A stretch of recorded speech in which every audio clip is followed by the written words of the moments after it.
호세아서에서 우리가 볼 수 있는 주제는요, 사랑입니다. 호세아서에서 하나님과 우리와의 관계를 말하고 있습니다. 오늘 제목이 버릴 수 없는 관계인데 크게 두 가지 관계가 있습니다. 1장에서 3장까지는 부부관계입니다. 삐뚤어지고 타락한 고멜을 호세아가 아내로 삼고 또 더 삐뚤어져 나가는 그 여인을 결코 아내로 삼는 것처럼 이스라엘이 하나님 앞에서 삐뚤어지고 죄짓고 신전창녀처럼 고멜이 그 같은 여인인데 그렇게 돼서 우상을 그렇게 섬기고 우상 앞에 엎드려질지라도 하나님이 이스라엘을 끝까지 사랑하신다라고 하는 그 사랑을 말씀하실 때에 곧 부부관계로서 말씀을 하고 있는 겁니다. 1장에서 3장까지고요. 자, 그리고 오늘 11장의 말씀에 와서는 두 번째 관계를 말씀하는데 오늘 1절의 말씀을 보면 이스라엘아 어렸을 때에 내가 사랑하여 내 아들을 이스라엘을 가리켜서 내 아들이다 이렇게 말씀을 하심으로 하나님은 자신이 아버지가 되시는 거예요. 이스라엘을 아들 곧 하나님의 자녀로 하나님께서 부르고 있습니다. 그래서 두 번째 관계는 아버지와 자녀의 관계 이렇게 말씀할 수 있습니다. 그래서 오늘 저는 두 번째 관계인 아버지와 자녀의 관계를 제목을 버릴 수 없는 관계다 이렇게 말씀을 가지고 왔습니다. 그렇죠. 아버지와 아들의 관계는 버릴 수 없는 관계지요. 파괴할 수 없는 관계지요. 이 관계는 매우 소중한 관계입니다. 자, 그래서 이러한 아버지와 자녀의 관계를 오늘 본문의 말씀에 한 네 가지로 말씀을 볼 수 있습니다. 그것은 첫 번째로 그 자녀를 부르시는 사랑의 관계, 그 사랑의 하나님. 그래서 부모와 자녀의 관계 속에서 나타나는 사랑을 자녀를 부르시는 그런 부르심의 사랑이 있고요. 더 나아가서 두 번째로 그럼에도 끝까지 잘못되고 죄를 짓고 어리석은 길로 계속 가니까 할 수 없이 해초리를 드는 거예요. 징계의 사랑. 두 번째가 징계의 사랑이 나오고 있습니다. 5절부터 7절 말씀까지고요. 세 번째 말씀은 하나님의 또 지극히 거룩하신 사랑. 9절 하반절에 거룩한 이라고 하나님 자신이 말씀하고 있습니다.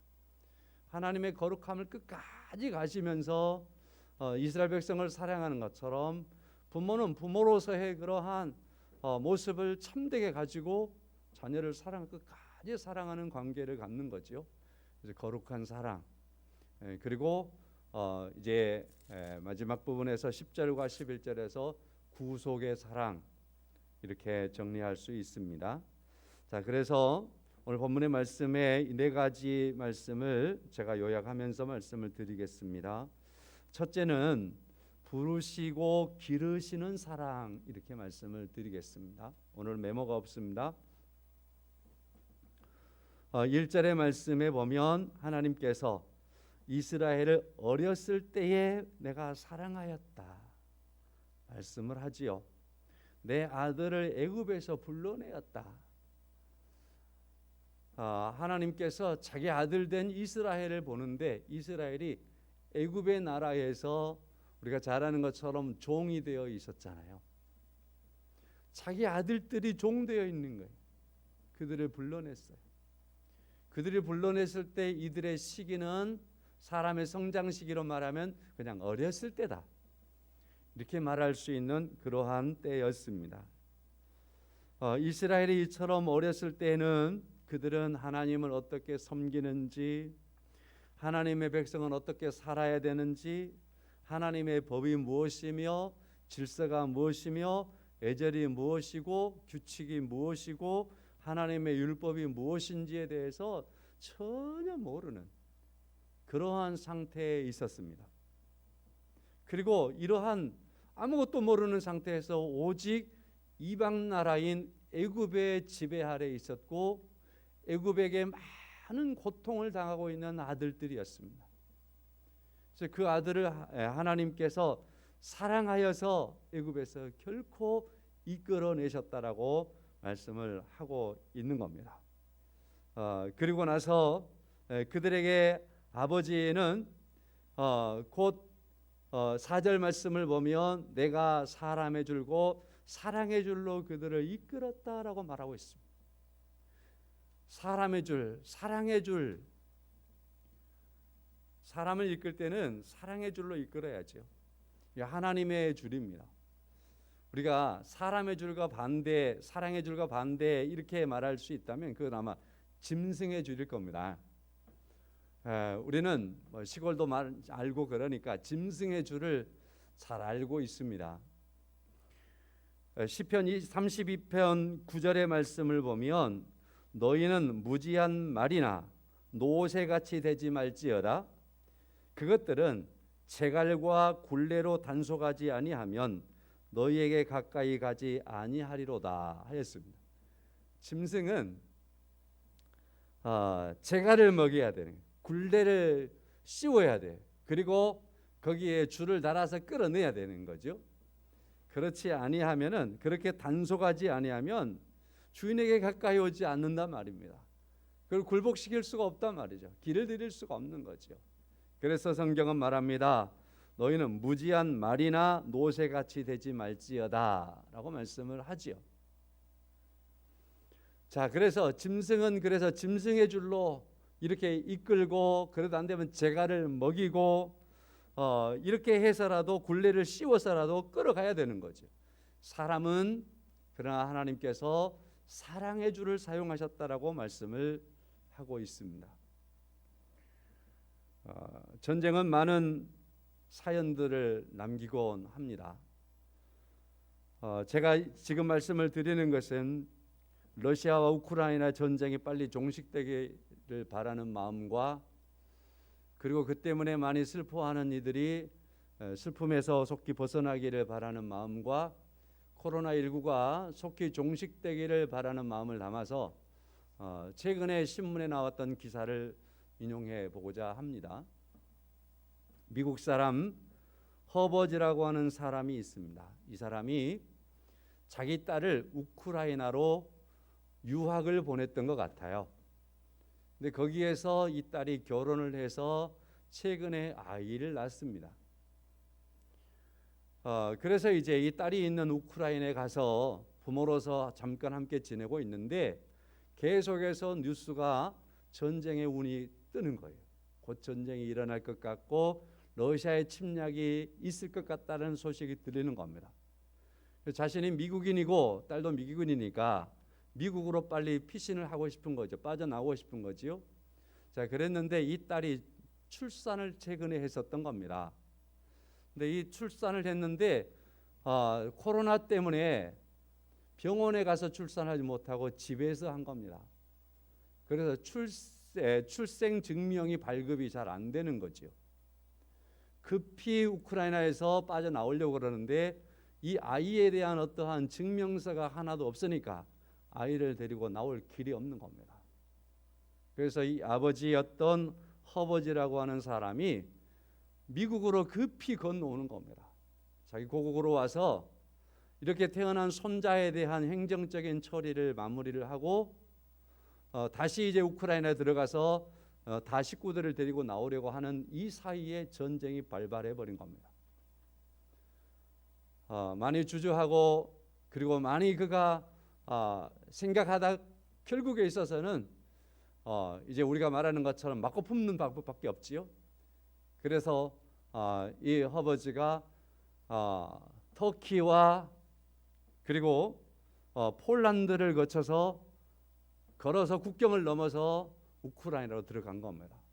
그의 딸 식구를 만나고, 그리고 그 딸 식구와 신생아를 데리고 다시 우크라이나에서 슬로바키아 국경을 넘어서 이 나라로 넘어오고 미국으로 다시 11일 날 귀국을 한 겁니다. 전쟁이 일어난 통에 자기 손자와 그리고 자기 딸을 데리고 온 거지요. 이러한 숱한 노력 끝에 데려왔는데 그가 이 딸을 데려오기 위해서, 이 손자를 데려오기 위해서 노력했던 그 거리만 해도 1만 킬로가 넘는다. 죽음의 사선을 얼마나 많이 넘었는지 모른다는 거죠. 많은 국경을 넘고 나라의 나라를 지나서 이곳에 가서 아이를 데리고 왔다라는 거죠. 그래서 기자들이 그에게 물었습니다. 어떻게 이렇게 할 수 있었느냐? 어떻게 이런 용기가 났느냐? 어떻게 이런 기발한 생각을 해서 결코 손자와 딸을 데려올 수 있었느냐? 라는 질문을 기자들로부터 받고 그는 간단하게 대답을 했습니다. 어떤 아버지라도 나처럼 했을 것입니다. 아버지이기 때문에 할 수 있었습니다. 아버지이기 때문에 이 일을 했습니다. 아버지의 사랑이 자식을 포기할 수 없었다라는 사실입니다. 그래서 그 전쟁통에 있는, 그 전쟁의 중심에 있는 그 나라에 들어가서 이와 같이 자기의 식구들을, 자기 자녀들을 데리고 나왔던 아버지의 말씀을, 아버지에 대한 이야기를 보았습니다. 성도 여러분, 그들을 왜 이처럼 데려와야 했을까요? 계속해서 우크라이나에 놔두는 것은 생명의 위협이 있기 때문에 그렇습니다. 전쟁하고 있는 나라이기 때문에, 그것도 피해를 보고 있는 나라이기 때문에, 침략당한 나라이기 때문에 거기에서 어떻게 될지 모르기 때문이었죠. 부모로서 그걸 놓고 볼 수가 없었던 겁니다. 데려와서 어떤 곳에 두려고? 4절의 말씀에 내가 사람의 줄 곧 사랑의 줄로 그들을 이끌었고 그들에 대하여 그 목에서 멍에를 벗기는 자같이 되었으며 그들 앞에 먹을 것을 두었노라. 이처럼 사랑의 줄로 그들을 이끌어내고 그들에게는 이 멍에를, 고통의 멍에를 다 벗어주고, 그리고 4절 하반절에 있는 것처럼 그들 앞에 먹을 것을 두려고, 먹을 것이 있는 곳, 평안한 곳, 이곳으로 데려왔다라는 것입니다. 이 말씀은 이스라엘 역사에 대비하면 1절에 애굽에서 이끌어냈던 하나님의 자녀들입니다. 그 고통 속에서 그들을 이끌어내었다, 아버지 하나님이. 방법은 사랑의 줄이었다. 어디에 두려고? 먹을 것이 많은 곳에 두려고, 그곳으로 인도하려고 함이었다라고 말씀을 하는 겁니다. 그래서 광야를 지날 때 이스라엘 백성들에게 끊임없이 주어진 메시지는 젖과 꿀이 흐르는 땅, 먹을 것이 풍성한 그곳, 하나님께서 예비하신 곳, 그들에게 복이 넘쳐나는 곳, 젖과 꿀이 흐르는 땅으로 인도하고자 하는 하나님 아버지가 그의 자녀들을 향한 그러한 열심이었다라는 사실입니다. 그것이 사랑이었습니다. 아버지의 사랑이었습니다. 성도 여러분, 여기에서 묻어나는 것은 오늘 또 하나님께서는 여러분과 저를 향하여 죄악의 어둠 속에, 죄악의 애굽에 있는 우리들을 이끌어내셨을 때 하나님의 사랑의 줄로 우리를 이끌어내셨습니다. 하나님께서 세상을 사랑하사 독생자를 주셨으니 예수 그리스도를 우리를 사랑하기 까닭에 허락하여 주셔서 우리를 구원하시고 우리에게 생명의 양식이 있는 곳, 영원한 삶과 풍성한 곳, 젖과 꿀이 흐르는 땅으로 상징되어지는 하나님의 나라에 우리를 인도하시는 하나님의 은혜인 줄로 믿습니다.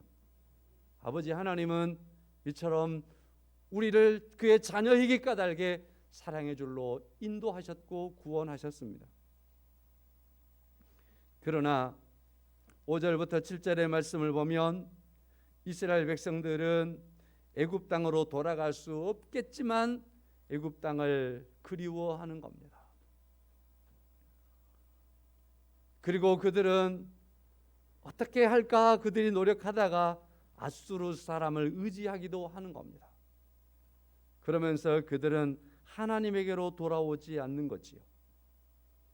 7절 말씀에 내 백성이 끝끝내 내게서 물러가나니 끝끝내 아버지에게로 돌아오지 않는 이스라엘 백성의 모습을 표현하고 있습니다. 이것도 제가 읽었던 한 글을 소개하면서 설명을 해보고자 합니다.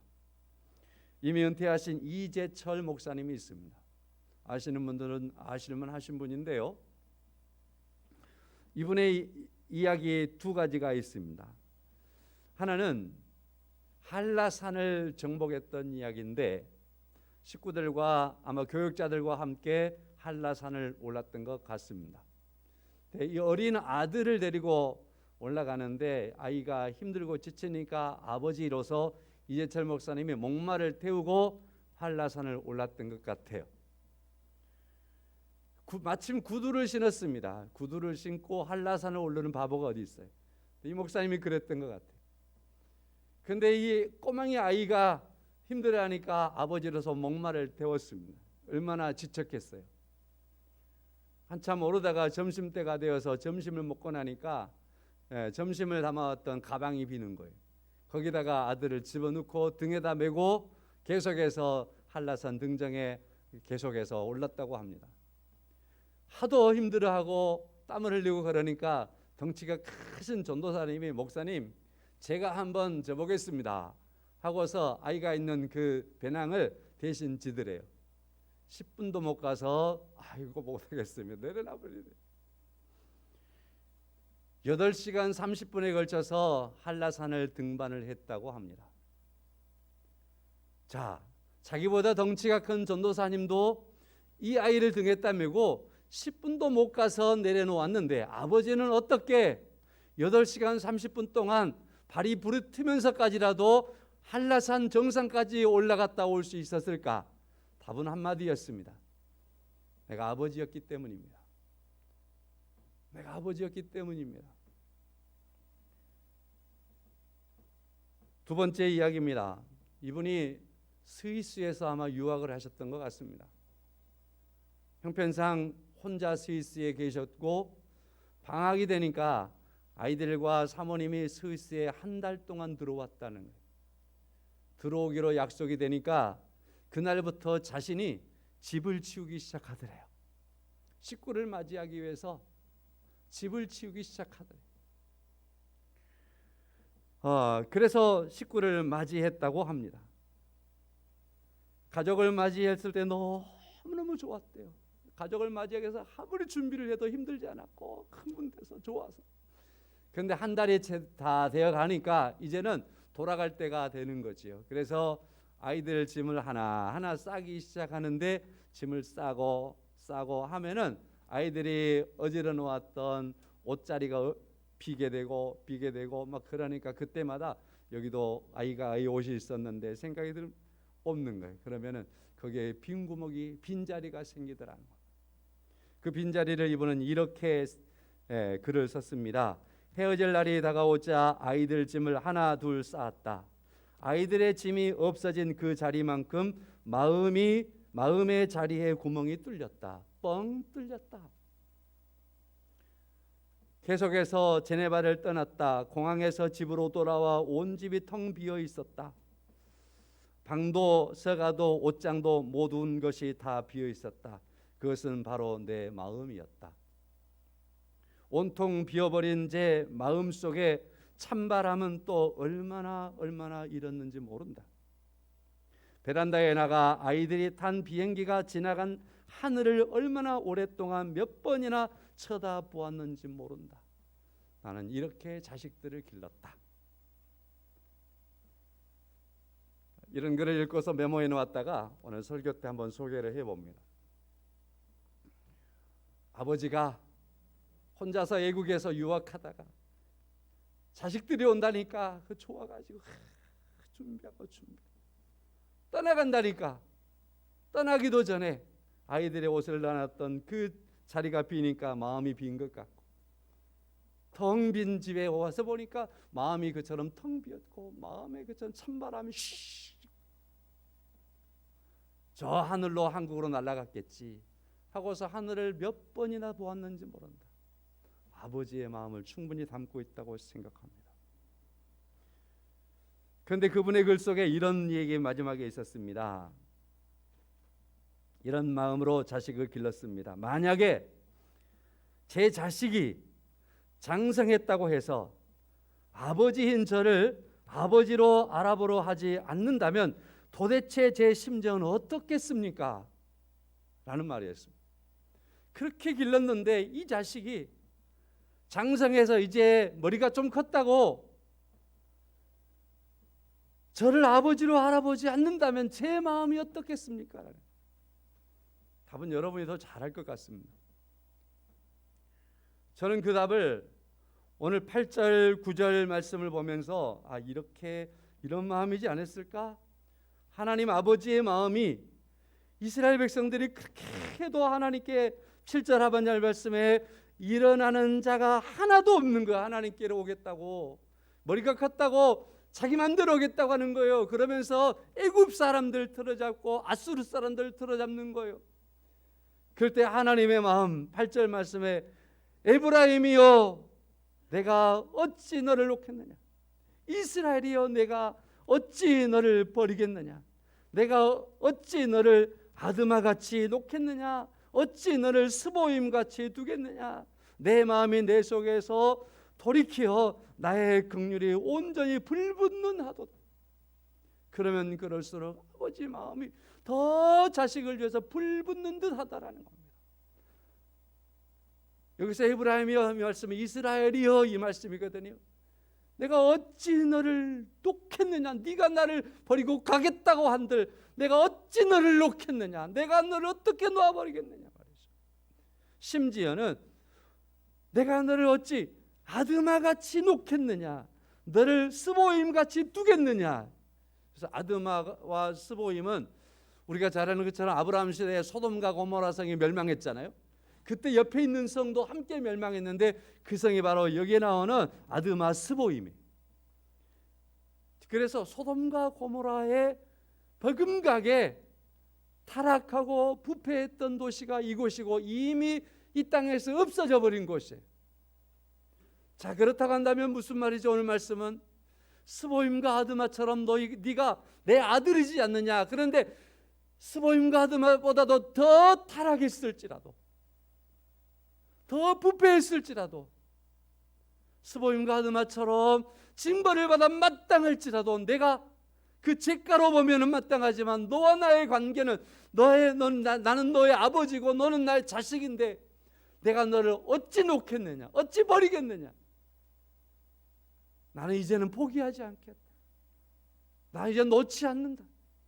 끝까지 붙들고 사랑한다라고 하는 그러한 사랑의 하나님의 고백이 8절 말씀과 9절의 말씀에 있는 겁니다. 하나님이 이처럼 이스라엘 백성이 그처럼 죄를 지어도 어리석어져도 끝까지 붙들고 사랑하겠노라 하시는 하나님의 이 사랑의 고백은 심지어는 9절 하반절의 말씀에서 말합니다. 내가 사람이 아니고 내가 하나님이기 때문이다. 내가 거룩한 자이기 때문이다.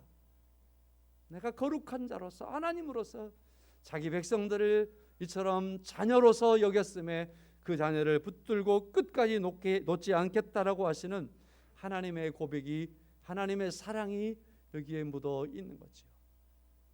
그렇습니다. 우리는 하나님의 말씀을 이해하기 위해서 그 말씀을 우리가 골몰하는 중에도 때때로 우리는 우리의 상황들을 가지고서 짚어서 이해를 해볼 때가 많이 있어야 되는 겁니다.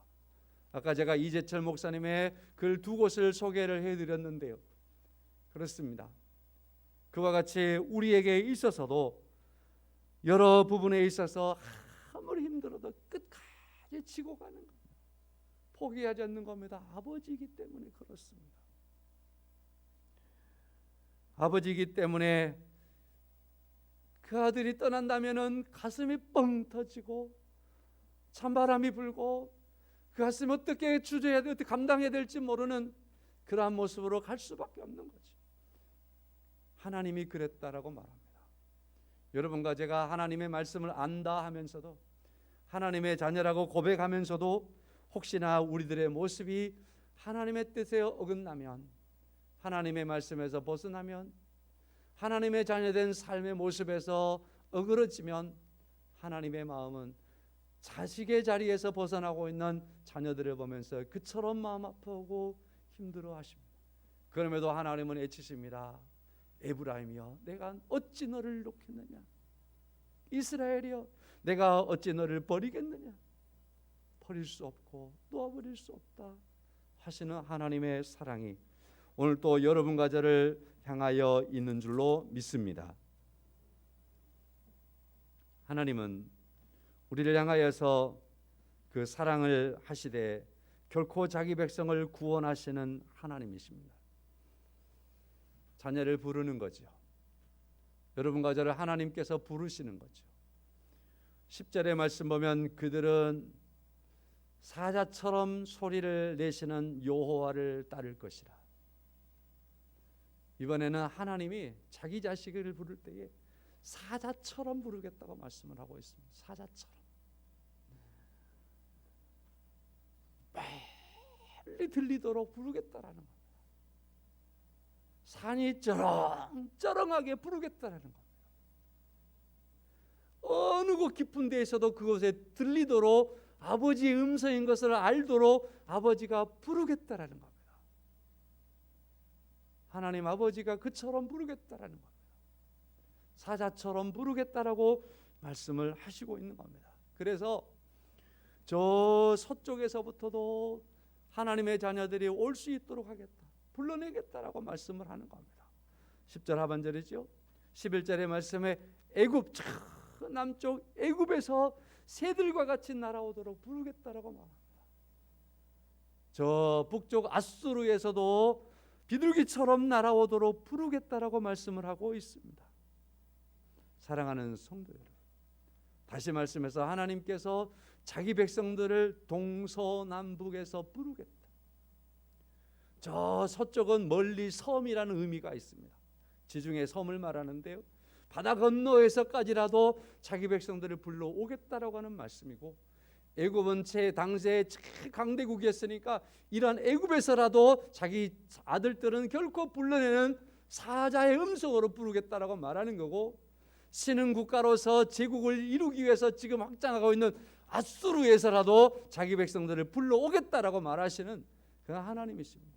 환경으로 말하면 가장 힘들고 험난하고 하나님의 자녀들을 꽁꽁 묶어놓은 그곳에서 결코 불러내겠다라고 하시는 하나님의 사랑의 음성입니다. 하나님께서 우리를 구원하심은 이와 같이 구원하지 못할 곳이 없는 하나님으로서 우리를 구원하신 줄로 믿습니다. 그래서 이 구원하심은, 하나님의 부르심은 시대를 초월하고 환경을 초월하고 국경을 뛰어넘어서 하나님께서 부르시는 사자의 음성인 것입니다. 그 하나님께서 부르심이 오늘 우리의 부르심인 거지요. 오늘 우리는 11장의 말씀에서 하나님과 우리의 관계는 아버지와 자녀의 관계라고 말씀을 드렸습니다. 아버지는 계속해서 망가져버리고 부패해버리고 타락해버리고 심지어 아버지가 아니라고 손을 잡고 나가고 있는 이 백성들에게까지, 이 자녀들을 끝까지 포기하지 않고 부르시고 붙잡고 세우겠다라고 말씀을 하시는 겁니다. 우리를 하나님께서 그렇게 부르셨고 여러분과 제가 그러한 하나님의 사랑을 받은 줄로 믿습니다. 요즘에는 스마트폰이 발달해가지고 다 있잖아요. 그리고 스마트폰이 또 사진도 다 찍어요. 그렇죠? 사진을 찍는데 이제는 카메라를 전문적인 사람들이나 들고 다니지 다 스마트폰을 가지고 사진을 다 찍어대더라고요. 참 대단한 시대가 된 거지요. 스마트폰을 가지고 이렇게 사진을 찍는데 사진을 잘 찍으려면요 초점을 잘 맞춰야 됩니다. 사진을 찍어야 되는 거죠. 자, 그래서 요즘은 이제 디지털 시대가 돼가지고 사진을 찍어가지고 와서 포토샵을 딱 해가지고 자기가 원하는 사진을 만들어 버리더라고요. 전에는 뭐 이런 시대가 아니었을 때는 카메라맨들이 진짜 예술적으로 정말 잘 해내지 않으면 작품을 만들어내기 쉽지가 않지요. 이런 작업을 가리켜서 아웃포커싱이라고 합니다. 저 친구도 보니까 요즘에 사진에 빠져가지고 이 친구가 작가가 됐더라고요. 그러다 보니까 이제 저 옆에 작가를 두고 나니까 사진에 대한 이야기를 이제 가만히 막 듣게 되는 거예요. 사진 하나를 찍기 위해서 새벽에 밤새 멀리 가기도 하고 밤새워서 어느 포지션에 가가지고 남들보다 더 빨리 그 지역을 탁 섬점하고 밤을 새우고 있다가 사진을 한 컷 딱 하고 내보기도 하고 그 자리 뺏기지 않기를 그렇게 노력하고 뭐 신기하대요. 야, 그 노력 나 같으면 많겠다. 근데 그렇게 하더라고요. 너무 즐거워하더라고요. 그 이제 그렇게 좋은 위치를 잡는 것은 어느 그 지점을 잘 포착하기 위해서 그러는 거지 않습니까? 자, 그런데 그 한 지점을 하나를 잘 찍기 위해서는, 초점을 잘 찍기 위해서는요, 아웃포커싱을 잘 해야 되는 거예요.